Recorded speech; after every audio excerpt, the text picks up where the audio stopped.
Good morning, everybody. It's good to see you back. After 43 long days, the Democrats shut down. We are finally back in regular legislative session. We have been very anxious to get here. We spent the last 6 weeks in our districts. Most of the members of the House, at least the House Republicans did, at least 6 weeks they spent in their district, and many of them will tell you, and they've said publicly and privately, they did some of the best work of their career because they were right there with their constituents, at home, in their districts, in their counties, and their parishes, in our case in Louisiana, working with their constituents and helping them navigate the consequences of the Democrats' pointless political games in the shutdown.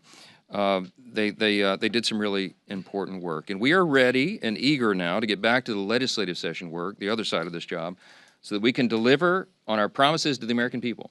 The Republican Party has been doing this, and we will continue. We're going to continue to reduce the cost of health care. We got big plans to do that. We're going to continue reducing prices and the cost of living for American families. And of course, to finish the rest of the appropriations government funding process. We've been needing to do that, and we are already working around the clock to accomplish those objectives. But with so many pressing issues on our plate, just very frustratingly to us, the Democrats are delaying that work even further with a political show vote. They're forcing a political show vote on the Epstein files. So we're just going to address that right at the top here this morning because they've spent so much time, the Democrats have, spinning the facts and trying to confuse the people that I wanted to come in this morning and just clearly explain for the people back home how we got here and why this vote is happening right now. First, a quick review of the relevant history here. For 4 long years, under the previous administration, under the Biden-Harris administration, Democrats insisted there was no border crisis. Remember, they told you that that wasn't a problem at all. They dismissed inflation as transitory. That's what they told us. They told the American people not to believe what we could all see with our own eyes, that there was an obvious mental and physical decline on the part of President Biden individually. And now, seemingly overnight, these same cast of characters, they've taken a sudden and urgent interest in the Epstein investigation. Suddenly, it's all in the name of transparency. That's what they're trying to tell us. But the truth is, the biggest proponents of this discharge petition were never actually interested in transparency or ensuring justice or protecting victims of this unspeakable tragedy, the Epstein evils. And how do we know that? Because the Democrats had every one of the Epstein files in their possession for the 4 long years of the Biden administration. The Biden Department of Justice had the files the entire time.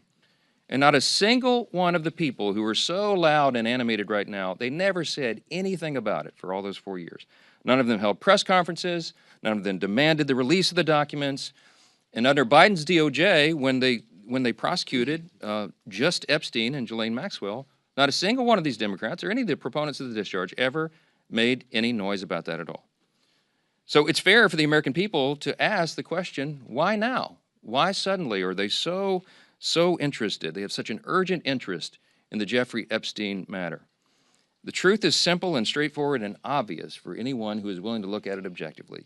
Clearly, this is a political exercise for Democrats and a few others, sadly, and it is as deceitful and dishonest as their pointless stunt to shut down the government. Same ideology behind this. Democrats are trying to use the Epstein matter as a political weapon to distract from their own party's failures. And in a desperate attempt, they're trying to somehow tie President Trump to the scandal. President Trump has nothing to do with it. He has said himself he has nothing to hide. And that's clearly what they've been trying to do. They're trying to attack President Trump. This is what they've done. They weaponized the justice system over the last several years to go after him, and this is their latest attempt. And they don't have a platform or a principle to defend on the Democrat Party side, so they put all their eggs in this basket. And that's why you hear endlessly about Epstein, Epstein, Epstein. Everything's about Epstein. Now, this was an unspeakable tragedy, we said that. And we have great compassion for the victims. And I'm heartened that I met with the victims. Our House Oversight Committee members met with the victims, and they deserve justice. It has been too long delayed. Not just justice for what they were made to endure, but also we need answers on why it took so long for the Department of Justice itself to do that job under previous leadership.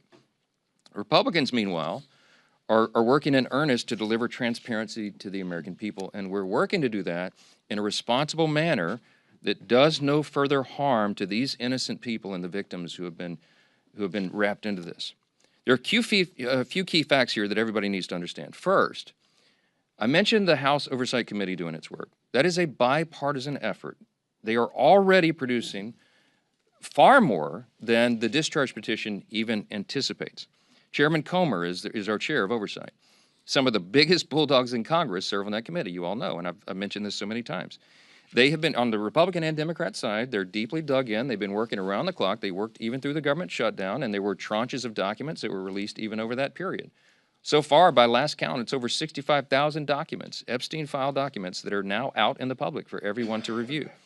That includes tens of thousands of pages from the Epstein estate. And that includes Epstein's flight logs, his personal financial records and ledgers, his daily calendars, and so much more. And none of that is even written or included in the discharge petition.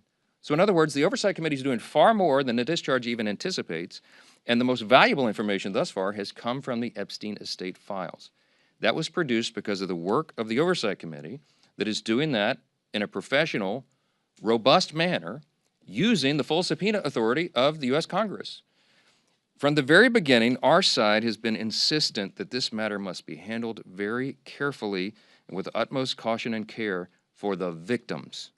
We want maximum transparency. We have always been about that. We want every single person who had any scintilla, there's any scintilla of evidence that they were involved in the Epstein evils, they need to be brought to justice, and it should have been done a long time ago. We need to find out who those people are.